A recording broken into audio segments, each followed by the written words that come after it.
Wait for him. Go. There you go.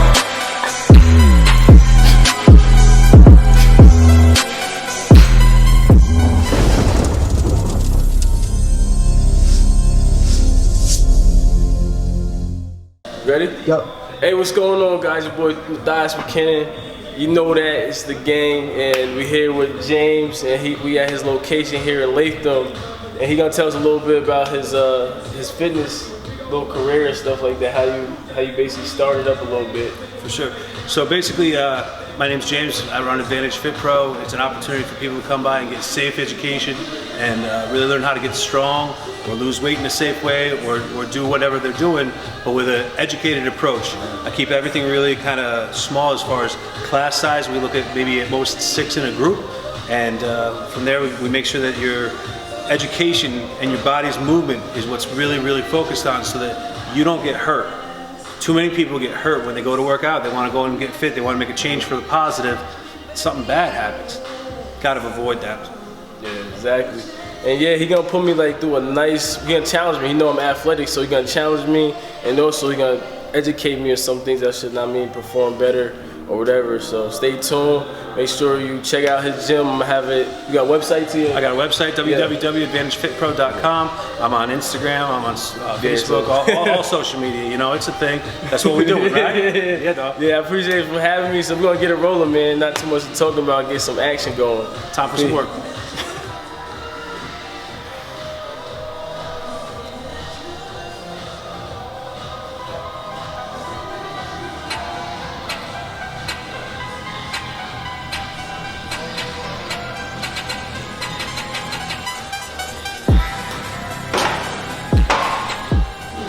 When we see people doing presses, a lot of times they come out to the side and they're going up out to the side.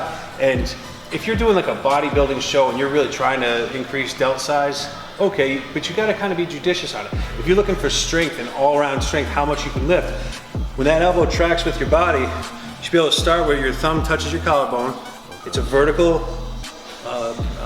forearm muscles, and as you press up, you kind of go, the humerus gets to travel straight up. You might get a little turn at the top, but as you come down, when it's straight up in front of you, you end up being a little safer. Once you get it out away from your body, that's where we get into some think about your acromion. There's some structures in there that could break down. We don't want to have anybody have a breakdown. Yeah. Yeah. So as I get heavier, it'd be. So if you're doing a press and you want to drive up, it comes up a lot easier. So if you're doing a Turkish get up from the ground and you have that shoulder and you're articulating your body underneath it, as you press up, as you come down, that's the safe way to do it. So if we're doing something like a snatch, you know, we come from here and we throw that snatch right up in the air, that travels straight ahead. We don't do things out away from our body because that's where we can kind of get into trouble. Now pulling down out of that for safety, if you want to drop down into there, maybe get a few presses after the snatch, or maybe a swing, you come back up and press. It just travels much nicer on that humerus, you know, in the glenohumeral joint.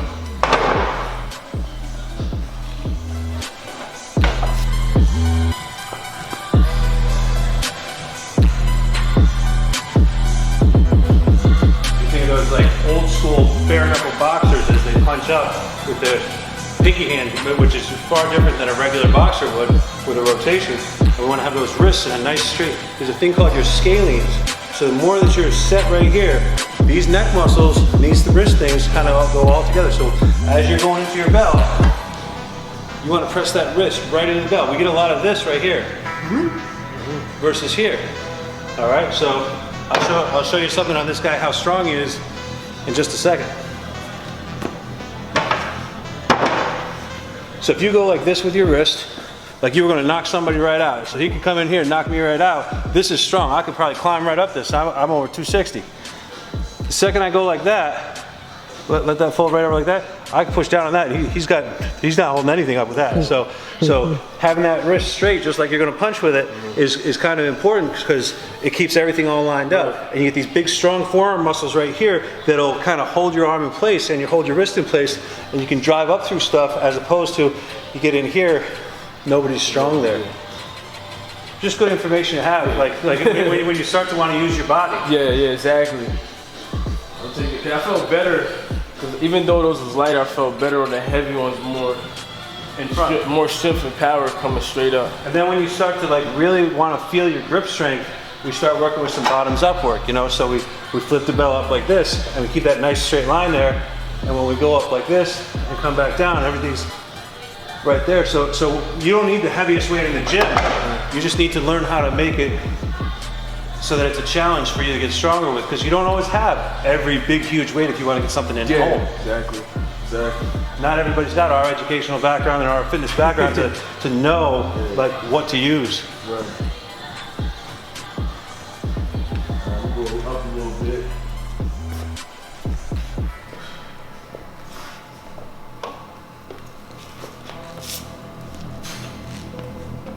So here we've got some 20 kg bells. We're about 44 pounds or so.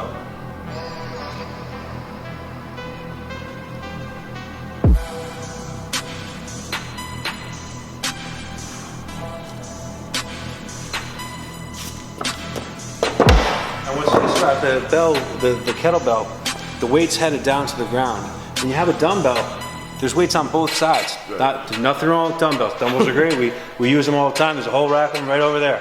But with these, some of the things that we're trying to work on and learn is how to work with weight that's going right to the ground, so that we can work underneath that. So that's where these kettlebells become such a great tool, especially for rehab or for strength. There's so many things you can do with them. They're dynamic, and your grip strength on a dumbbell is going to be, that handle's going to want to fall out of your hand. So having this on your wrist allows you to hold much longer. You don't need the death grip on it to hold it up. You can open your hand up and it's still right there. I do that with a dumbbell. It's on the ground on my foot. You get ready to hit the sled? Yeah, I think so. I think that'd be good. So let's go with. I mean, how comfortable were you with the 40? The 40s, were they pretty nice? Yeah, it's pretty good. Yeah. All right, let's grab a green. What's your weight? Body weight? Yeah, 215. Yeah, the greens will work. Just one green one, and then I'll get you. We're gonna do it off center. Okay. So let's grab one more. Yeah. Cool.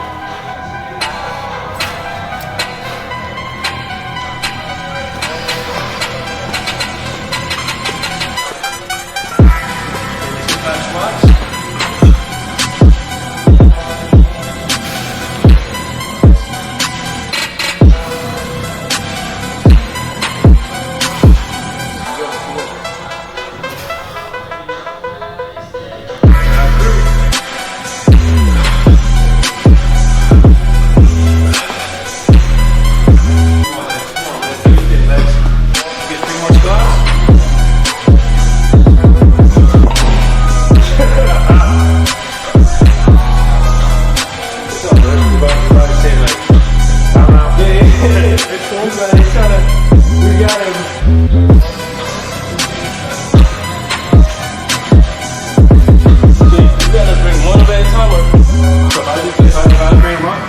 I'd be back behind him a little bit. I tilt him back to me.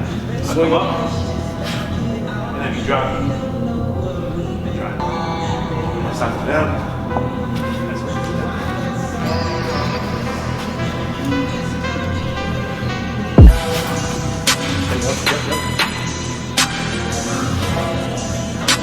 Nice. Strong. Head right up with where you're going. Looking good, looking good. On your toes, look ahead. Keep that forward up. Check out that weight, dude. Check out that weight, dude. 225 on the stroke.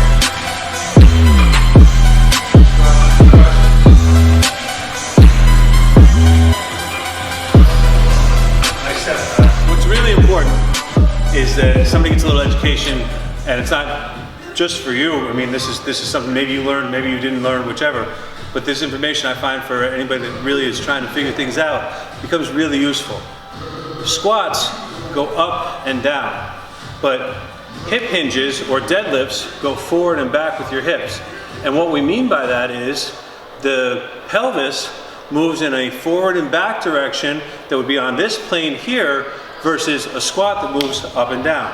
So what I'll do to demonstrate that is, if you watch my hips in this move right here, so we'll set this right here just so you can see, as my hips move and I lower my level down, my hips get down near my ankles. But if I go for a deadlift, watch what happens at my hips right here. As I push my hips back and then drive my hips forward, my hips really don't get any lower to the ground. So when I'm doing a kettlebell swing or a kettlebell deadlift or a barbell deadlift, there's going to be a forward and back motion that happens at my hips versus a up and down motion that happens with a squat. Makes a lot of sense? Tall.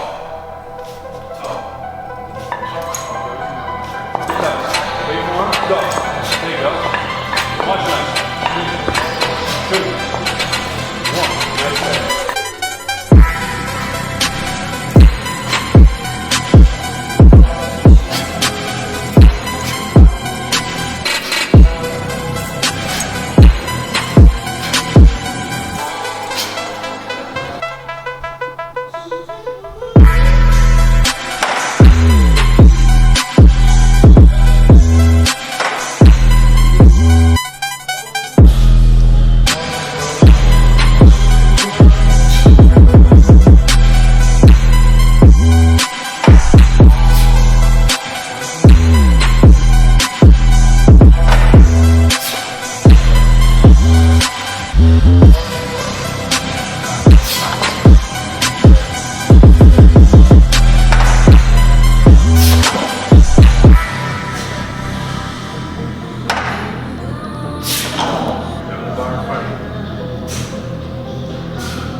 Push your through with those heels. Imagine you're on that leg pressing, driving that sled. Driving those heels. Good, just like that. Set your elbows in tight.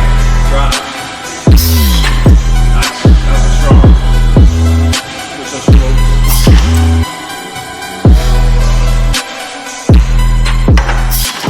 Hey, what's good, everybody, man? We just killed it out here. You know what I'm saying? Took it to the next level. It was something different, something challenging. Brought me back to like my athletic days. My boy James right here killed it, man. You killed me today, bro. It's good, Rob. It's good, man. Now, I would definitely check him out, for real. Check him out. If you're serious about this training, on a next level type of status, check him out in the description below. Check him out, you know what I'm saying? Because you can't play around. If you really want Key, you can DM him on Instagram, hit him up, get some questions. For sure. Just pick his brain a little bit, because I definitely picked his brain today. That's what it's all about, man. Passing it on, paying it forward. Right. Cool, man. All right, we're signing out. Like, comment, subscribe, hit the notification bell, and we out. You know that.